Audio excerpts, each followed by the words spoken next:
नमस्कार। चलिए आज एक बहुत ही बुनियादी लेकिन हैरान कर देने वाले सवाल को समझते हैं कि हम अरबों लोगों के लिए हर रोज इतना खाना उगाते कैसे हैं। ये एक ऐसा सवाल है जो हम सबसे जुड़ा है ना?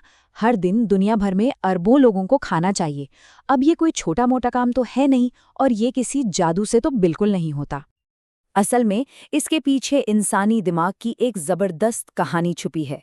ये कहानी है विज्ञान की, खेती की नई नई रणनीतियों की और उन लगातार होते आविष्कारों की जो ये पक्का करते हैं कि हमारी थाली में खाना हो। तो चलिए इस दिलचस्प सफर में थोड़ा और गहरा उतरते हैं। तो सबसे पहले ये समझना जरूरी है कि ज्यादा खाना पैदा करने की ये कोशिश कोई आज की बात नहीं है। ये तो सदियों से चली आ रही एक खोज है जिसमें कई बड़े और अहम मोड़ आए हैं। इतिहास को देखें तो पता चलता है कि हमने समय समय पर कितनी बड़ी छलांगें लगाई हैं। 60 के दशक में हरित क्रांति हुई, फिर 70 के दशक में दूध के लिए श्वेत क्रांति और मछली के लिए नीली क्रांति आई, और 80 के दशक तक आते आते रजत और पीली क्रांति ने अंडों और तिलहन के उत्पादन को पूरी तरह बदल दिया। यही वो नींव है जिस पर आज का हमारा फूड्स प्रोडक्शन सिस्टम टिका हुआ है। अब सवाल ये है कि ये सब हुआ कैसे। तो देखिए, इसकी शुरुआत होती है सबसे बुनियादी चीज से, यानी उन पौधों से जिन्हें हम खाते हैं। वैज्ञानिकों ने इन्हें और बेहतर, या यूं कहें कि सुपर बनाने के तरीके खोज निकाले। सबसे पुराने और असरदार तरीकों में से एक है संकरण, जिसे हाइब्रिडाइजेशन भी कहते हैं। अगर मैं इसे आसान शब्दों में कहूं तो ये दो अलग अलग पौधों को क्रॉस कराकर एक नई और बेहतर संतान बनाने जैसा है, जिसमें माँ बाप दोनों के अच्छे गुण आ जाएं। तो हमारे पास बेहतर फसलें बनाने के दो मुख्य रास्ते हैं। एक है संकरण, जो एक तरह से प्रकृति के तरीके को ही अपनाता है, और दूसरा है जीन मॉडिफिकेशन, जिसमें वैज्ञानिक सीधे पौधे के डीएनए में बदलाव करके अपनी मर्जी के गुण डाल सकते हैं। जैसे मान लीजिए सूखे से लड़ने की जबरदस्त ताकत। तो आखिर वैज्ञानिक इन पौधों में चाहते क्या हैं? उनका लक्ष्य है ऐसी फसलें बनाना जो ज्यादा पैदावार दें, कीड़े मकोड़ों और बीमारियों से खुद को बचा लें, कम से कम वक्त में पककर तैयार हो जाएं और मुश्किल से मुश्किल मौसम में भी टिकी रहें। बस यही तो है एक असली सुपर प्लांट की पहचान। अब देखिए, एक बहुत बढ़िया बीज बना लेना ही तो काफी नहीं है। उस बीज को सही तरीके से उगाना और उसकी पूरी देखभाल करना भी उतना ही जरूरी है। सोच कर देखिए, अगर दुनिया का सबसे अच्छा बीज भी हो, लेकिन उसे सही जमीन या सही मौसम ना मिले, तो क्या होगा? कुछ नहीं।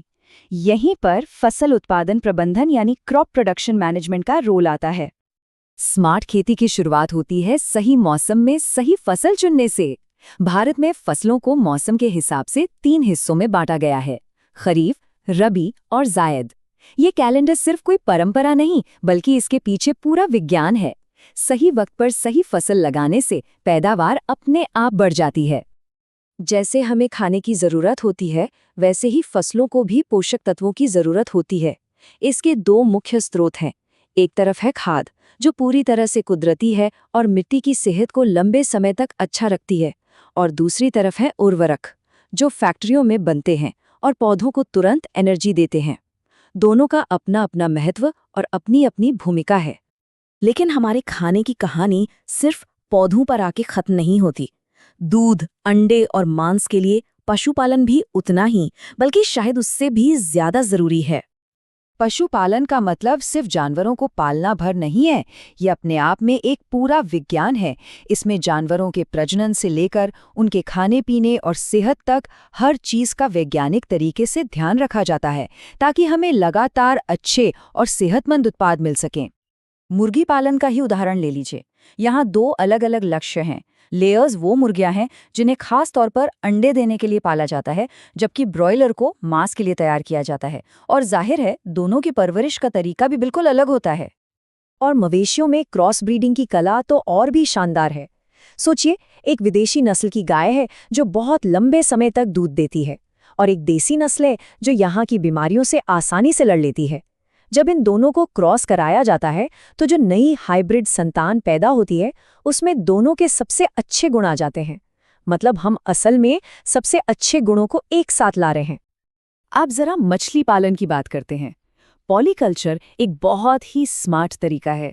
इसमें होता यह है कि एक ही तालाब में अलग अलग तरह की मछलियां पाली जाती हैं। कुछ सतह पर खाना खाती हैं, कुछ बीच में और कुछ एकदम तल में। इससे तालाब के हर हिस्से का पूरा इस्तेमाल हो जाता है और मछलियों के बीच खाने के लिए कोई लड़ाई भी नहीं होती। और ये है एक और कमाल का इनोवेशन, इंटीग्रेटेड फिश फार्मिंग। इसमें धान के खेतों में ही मछलियां पाली जाती हैं। होता ये है कि मछलियां चावल के पौधों को कीड़ों से बचाती हैं और उनके वेस्ट से खेत को खाद मिलती है, और बदले में चावल के पौधे मछलियों को छिपने की जगह देते हैं।